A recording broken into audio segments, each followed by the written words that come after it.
Hello everyone, welcome back to another Dragon Ball Super card game video. In this one we're going to go ahead and cover the deck that I used to top my locals this week. And the one that I'm probably going to be sticking with from here, I'm trying to go to the event this weekend and things like that, so probably going to be sticking with this. I like it, just going to make some minor tweaks. I previously was using a lot of Mass Saiyan, and then I kind of used Mecha GT a bit in there, mainly because I wanted to use SS3 Goku, but otherwise, you know, I think I really like this deck. So hope you guys enjoy it. Subscribe if you are new for more content, of course, and we're going to get into the deck. But I want to say that if you guys haven't already seen any other videos explaining how to get these cards, just really quick, because I get asked a lot because it's not something I typically do on my channel. I try to mix these in, but it's not something I do super consistently. But you can go to a site like TCG Player, you can go to a site like Troll and Toad, you can go to a site like eBay or Amazon. It's just called the Dragon Ball Super card game. You might be able to find them at a local card shop. You can find them sometimes at like a Target or a Walmart or things like that. I just want to answer that because I know I'm going to get asked that. Finally, in the description, there's going to be a couple of online resources that you guys can use to play the game online without needing to go out and physically buy the cards. There's no official way to do that, but the fandom has gone ahead and created a couple of websites or so that are really, really good at that. Now, it's not anything like super flashy, but you know, it is what it is. There is an application tutorial on how to play it if you guys want to know how to play the game, but I think that's going to be the next thing I do to kind of retread the how to play, because I get asked that consistently, and I think I can kind of explain that a little easier. So for the people that didn't care about that, because you already know all those things, thank you for being patient. Let's go ahead and get into my deck build. So first and foremost, the leader, SS Goku, or base form Goku that turns into SS3 Goku when he awakens. This guy is incredible. He is incredible for early game advantage, incredible for self-awakening as well. He's just an overall really, really good leader. And then with the errata to Mecha Frieza coming up soon, which is, it's already, you know, we already know what it is, but I don't think it's in effect yet. When it does take effect, if it hasn't already, this guy's going to be one of the more popular leaders to run. And I say that probably because it's late. It's like literally, like, you see the time, it's like 11 p.m. and I'm tired as hell. But I say that knowing that it hasn't taken effect because this week, spoilers, I did play against Mecha Apes actually a lot. And I topped, so it was pretty awesome, and I'm going to explain that to you. But yeah, so you go ahead and you pull 2 from your life. They go into energy, and that opens up a whole world of plays for you, assuming that the 2 that you pulled are anything except for the first 9 cards. You see there's 2 blacks and 4 blue cards. If you pull any of those, it isn't like a death wish, so to say. It just really slows you down for another turn. And what I mean by that is because those are all of the cards that you want to have in your hand always. Like if I ever see these cards, the Fu or the Piccolo or the Gohan here in my initial hand, I don't mulligan. Well, I don't mulligan them anyway. I hold them and just kind of go from there. But of course, whenever your life gets down to 4, you draw 2, flip him over, and then he's able to restand 3 energy at the end of every single turn. He also draws when he attacks, so this guy's really good. So anyways, Scientist Fu, I believe he's like the best black card in the game. He's just incredible. 1 energy, 7 overwhelm is kind of thick, to be honest. Pause. But in all seriousness, that's not too bad, right? It's something that you can play around, and you can get him out kind of early, especially with a deck like this.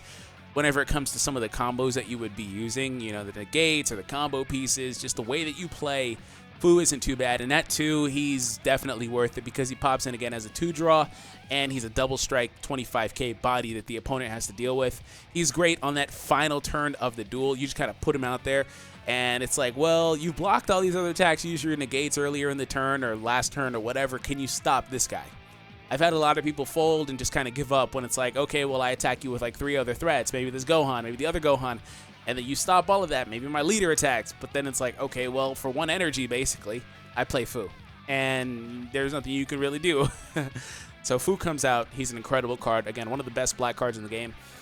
So we have Boost Attack Piccolo. This guy is a super combo. And if you know anything about the game, you basically play 4 super combos in every deck. The only one I would consider swapping him out for is the only one you really can because I have a blue leader. Would be the Kibito card. But honestly, I just think Piccolo is better most of the time than that card. So that's just kind of why I run it. But feel free to, if you just kind of prefer the Kibito Kai card, run that blue super combo instead. Otherwise, again, I like it with the Piccolo. Draw and then 10k boost whenever your life is at 4 or lower, which can happen really, really quickly in this deck, actually, because, again, at the start of your duel, basically, you're immediately going down to 6. You're knocking off 2 of your 8 life down to 6, so it's really easy to get to a point where you're awakened. Anyways, Raging Spirit Son Gohan. This guy is cool because when it comes to either an early game, pre-awakening, or a late game post-awakening for Goku, where he starts restanding your energy at the end of the turn, you'll find that allows you to play more aggressive. You're able to play more aggressive, able to combo more with 10k 1 energy cost combo cards like this card. And when you combo with him, he comes out on the board in rest mode, and that's just another 15k body that your opponent has to deal with. Honestly, I love this card for that, that in and of itself. And also, it can be, if you need it to be, a target for chain attack Trunks, which we'll talk about when we get down there. Otherwise, honestly, it was really annoying getting that 1 red and then one of these cards be the 2 lives that the Goku mills from, my life into my energy area. That was consistently annoying because it's like, well, the energy's borderline useless. I mean, it's not useless because it can be used when it comes to like playing my cards later on after I get their initial like energy cost off. As you see, like a lot of them need 2 red energy at that. And then, of course, Jiren, you can use that blue energy for Jiren, after you pay the 2 energy cost anyway. But you get my point. Early game, it's like, well, I can't pop out the 2-drop Trunks, which is my favorite turn 1 play, aside from maybe Kaba, to play that Trunks. But, it is what it is. There's nothing you can really do about that. At the very least, it's still 2 energy. And you just kind of shore that up on the following turn by charging a red energy. And it kind of evens out. Later on, it just slows you down on the first turn, which is kind of nitpicky, but you'd see why if you play the deck. Anyways, Saiyan Kaba. But that's why, just really quick before I talk about Saiyan Kaba, that's why the deck is mainly red. Shout out to the Reddit for this game. It's not an official Reddit, but the guys there are very helpful. There's about 4,000 or so guys. And they're very helpful, right? They helped me out with that because I was mixing in a lot more blue, and we'll talk about more blue when we get over to my sideboard. But I was mixing in more blue, and I can already see why the deck just needs to be primarily all red. There's 41 out of 50 cards that are red here. 4 copies of Saiyan Kaba. Again, early game, Self-Awakening and Double Strike Threat. 1 drop, there's nothing really else to say. 1 drop, Double Strike Threat. He put him out there, and he kind of does his own job. Just a great card. And then if you need him anyway to be at the end of the duel, he's a 5k, so it helps. You have Vados' assistants, excuse me. Now, this is the first time I've ever tried to use this in a gate, and I was actually pleasantly surprised with how useful the ability to switch a battle card to active mode was, because it actually fit really well with the theme of this deck, where it's like you can play super aggressively. Of course, red, the theme of red is aggro anyway, right? But no, you get to play more aggressively with your cards. You don't have to worry about them being targeted because they're in rest mode. Cards traditionally can attack rest mode cards unless they have a card like Jiren or Chain Attack Trunks, which is like, oh, I can attack active mode. This Vados kind of gets your cards out of a jam, because what would happen is, I'd put maybe this ability Unleashed Gohan, right, into rest mode because he attacked, and I got Double Strike on him. That's great. And then it's like, well, I'm going to go ahead and attack him. Well, actually, no, you're not, because first and foremost, I'm going to negate it. And then secondly, I'm going to put the Gohan in active mode, so it's like you can't even attack him from there, right? So that's just kind of how that card works. It's super versatile in that. And I didn't know that. I didn't consider that. And also, I can just see this being really good with a blocker card. You can attack with a blocker, or you can block, and then if they win that battle and they don't, lose the battle and get removed from the board, you can untap them and, I guess, block again. So this is actually a really good card. So love it. And, of course, you need 4 negates anyway, because the game has gotten super fast, I would say. If you asked me if you needed negates like 3 months ago, I'd say no. You didn't necessarily need them, but they were nice to have. A lot of people sideboarded them into their deck. But nowadays, you just definitely need them. Not even 3 months, honestly, 2 months ago. Anyways, Rushing Warrior Pan was a card that I most of the time sided out. She's good because first and foremost, she's red, and that increases the odds of you pulling 2 red. Whether, they're good reds or bad reds, whatever, it's still 4 more red cards in your deck, if you run 4 of her. Secondly, she's a 1-drop. You can play her turn 1, and she does give, Kaba. If you say in a position where you have 2 red energy turn 1, and you're going to attack or whatever, because it's your turn 1, but it's technically going to be their turn 2 because you went second. You can play her and Kaba together. Kaba can be a 20k double strike unit for 1 turn or things like that, And you also can combo with her and draw. She's cheeky, kind of kind of situational, but she's useful if you do use her. At the very least, if she's in your hand, she can be that discard fodder for turn 1 with the Sun Goku effect, or she can be a 5k boost to enhance somebody else just naturally, right, as a 5k boost in your hand. So she's good, but like I said, I wound up siding her. Initially, she wasn't in my deck. This is kind of like my finished product, what I kind of discerned via the tournament play. And initially, I had 3 beans and a 4th Raging Spirit Sun Gohan in there. And again, there was too much blue. I was starting to charge blue, but in that scenario, if you were to run the beans, you only need 1 blue energy for the rest of the duel. Like, you only ever need 1 blue energy because it'll always be active, because everything you're going to play is super cheap blue. So, you know, I digress, though. She's really good. Quick Rush Trunks is a 2-drop critical. You can play him as early as your first turn, and that immediately gives the opponent something to worry about. He also is an evolved target for Chain Attack Trunks, which, again, we will talk about later on. When we talk about, actually, you know what? Let's actually talk about Chain Attack Trunks now, because the next couple of cards are in the deck primarily for the combination with Chain Attack Trunks. So this card, again, 2 energy evolve on top of the other one. That's actually really good. It means you can play him pretty early on in the duel, basically. So 2 energy evolve on top of Quick Rush Trunks. He has the permanent that allows him to attack active battle modes, which makes him a threat. He doesn't have double strike or critical, anything like that, but he's still able to attack those active mode cards, which is good if your opponent has something out there in active mode that they're trying to set up with. For example, you're playing against a GT deck, right? You're going to pop those Gokus before they can get the chance to EX evolve or whatever. Secondly, whenever you play him, this is where he's really, really good. He lets you play any card from your hand with 15k power or less. That is great for establishing board presence and getting more threats onto the board. Typically, your targets, there's only 4 of them that I would consider, is this guy, which you never really consider him because really he only ever gets played because you combo for 10k using him and he gets played in rest mode. But you can pop out another Quick Rush Trunks critical threat. You can pop out this Vegeta, powerful as ever. This is the new Vegeta from the tournament pack. Whenever he KOs a battle card, he deals 1 damage. That's actually situationally a really, really good ability. Saying that they decide to block or something like that if you're playing against Mecha Apes, and he actually won me a duel against Mecha Apes. He and Gohan, who has a really similar ability but just better basically, they work the same way, but incredible card, and he can come out for free. Trunks brings out his dad. Otherwise, he brings out Gohan, and Gohan is really good. He's an older card, an older promo card at that. He is able to either draw or double strike. So these are some of the best, if not the best, 15k red targets, 15k or below, 15k or below, excuse me, targets. Otherwise, you can pop out Saiyan Kaba if you need to, you know. He's probably the next best one. Or you can even go into Rushing Warrior Pan, give this guy 5k, and you have a 25k guy that can attack active mode, right? Speaking of, you know, other cards that can attack active mode, we got Topo and Jiren here. They both can do similar gimmicks. Now, Topo doesn't attack active, Jiren does, but Topo is able to restand. But before we do that, I totally forgot Champa. Champa is really just here because he's also a red card. Also, he allows the Goku leader to kind of play aggro if he wants to. That's why there's only 3 in here, and there's not like a Champa package or anything like that to fish out these, because it's not like Mass Saiyan where this is your primary focus where you're trying to get double strike all the time with the leader, or double strike critical in Mass Saiyan's case, but I digress again.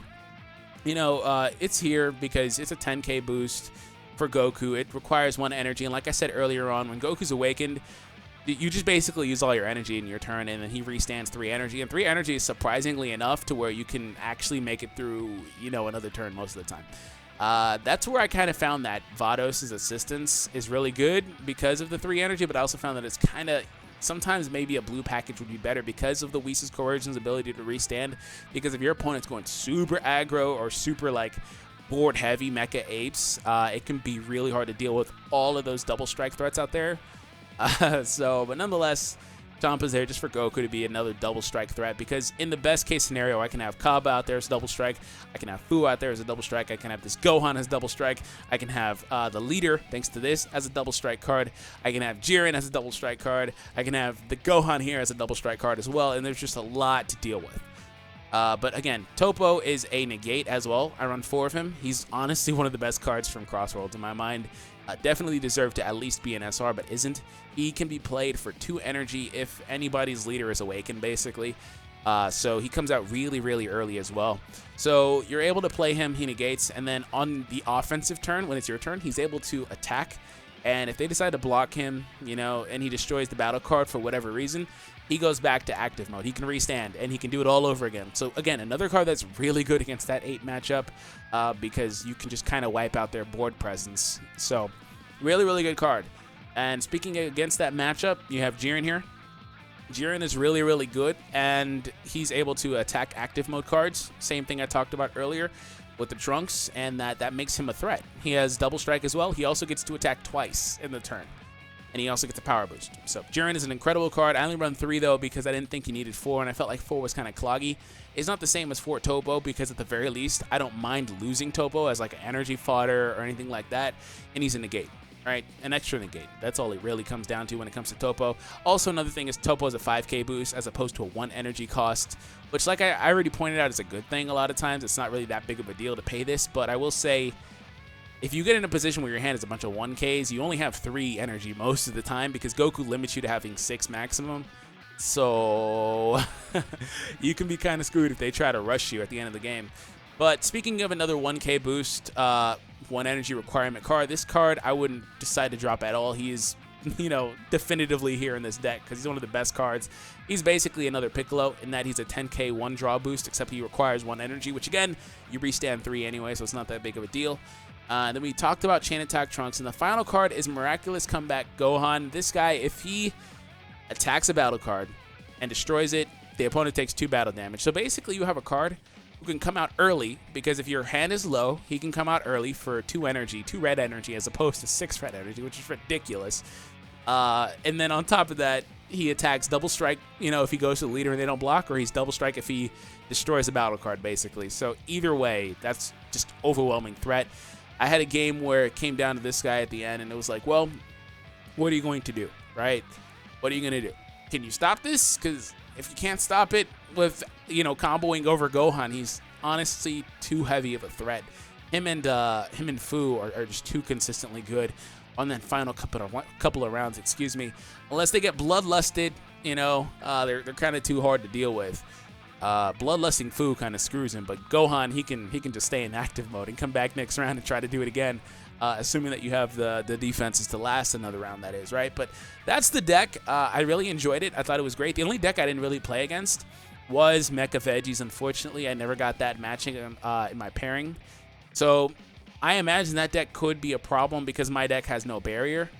So we'll have to see. We'll have to adjust, and I think I'll adjust my sideboard for that if I do go to the event next weekend. So we'll see. Overall, though, I did enjoy it, though. Let me go ahead and show you guys the sideboard, though. Time Patrol Trunks, I never sided him in. Never sided in Increasing Evil Mass Saiyan, but in theory, both of these cards are really good.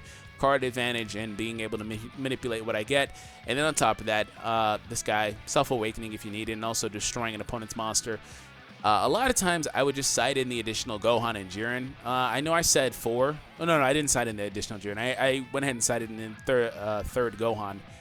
The third Gohan was actually incredibly helpful a lot of the time because there were times where I would start the duel and Goku's ability to pull 2 life would charge one of my Gohans, and it's like, oh, well, I only have 1 left in the deck now. So there goes one of my harder hitter, you know, endgame threats. And if he ever charged Gohan and Jiren together, which he did one of those times or 2 of those times or whatever, it was like, oh, well, literally, I just eliminated some of my best cards from my deck from ever being usable in this duel. So, yeah, I would side in that third one, and I would consider dropping the Raging Spirits on Gohan. There were games where I sided in another one of these. Like I talked about initially, I had 3 beans and 1 in the sideboard and 1 of these in the deck instead of the 4 pans, but I didn't like the blue. Bodyguard Legic did come in sometimes. He was okay. I would side him in. Sometimes I would side out the Chain Attack Trunks. He's a good card, but that combo sometimes just seems a little too cute. I like it, but it just seems a little too cute sometimes where it's like, oh, you're trying to do this, trying to do that. And I don't want to feel like I need to hold on to a card or 2 the whole duel until I can actually complete a combo. But nonetheless, he's a 15k target for Chain Attack Trunks if you wanted to run them together. Also is a blocker, which, like I talked about earlier, in tandem with the negate, is a really good card if you can kind of protect him and he wins that battle. So otherwise, the Gotenks in theory was a good card because of the double strike, because the tokens, just never really played it. I just felt like it was just too heavy, you know, not having anything to evolve over or anything like that. felt like it was too heavy, too energy dependent as well to come out for that one turn, and I felt like by the time you got 5 energy, it was probably too heavy to play him, right? It just felt like it was probably too heavy to play him out there and basically waste up any other plays you could do for that turn, because it's already, by the time you get to about 5 energy, it's about when the duel starts to wrap up, which is why him limiting your energy to 6 isn't that big of a deal when it comes to this deck. So that's just it. Hope you guys enjoyed it. Subscribe if you're new for more content. Like I said, there are some links down below in the description. Feel free to check them out. But I do want to say that if you do consider subscribing, and you do in fact do so, just know this isn't all I do on the channel. I put out a lot of different types of content here. So just kind of bear with me as I kind of, cycle through some stuff here. So anyways, have an awesome day. I'll catch you all in the next one. Let me know any thoughts or comments or feedback that you guys have in the comments down below.